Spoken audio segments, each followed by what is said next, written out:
recording the story of the Good Samaritan yesterday reminded me of a story from my own past, which comes up for me quite often actually. When I worked in a secular job, the one job I always said I couldn't do would be to work on the tills in the restaurant or the coffee shop, because I simply couldn't sit there and see people who were suffering try and find money in their purse, or people who were financially struggling try and find money in their purse for a simple cup of coffee or a hot meal to eat. Now that, of course, is a Christian feeling to have, absolutely, and it's one that we should have and that we should act on, but it's not necessarily one that your bosses want to see, and it's not necessarily what, truthfully, I was trying to avoid a conflict with.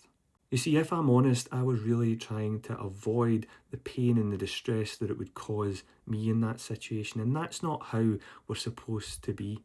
The Jesus that we wait for at Advent came to suffer for us, came to experience suffering for himself in order that we might not suffer again. That is the example of love that Jesus gives us.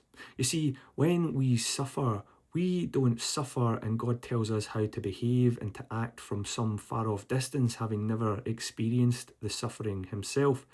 He also experiences the sufferings that we experience because he too has had to go through it, and go through it on a scale that is completely and utterly the worst form of suffering that we could possibly imagine.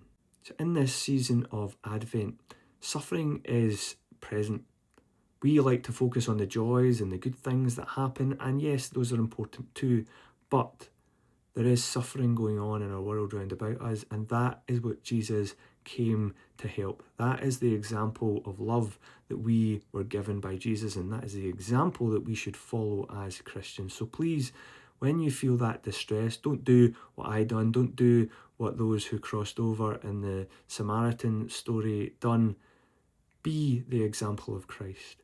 Be with people in their suffering. Experience the distress of seeing that pain in the world, because in doing so, we're spurred on to action, and that's the action that Jesus commands us to do.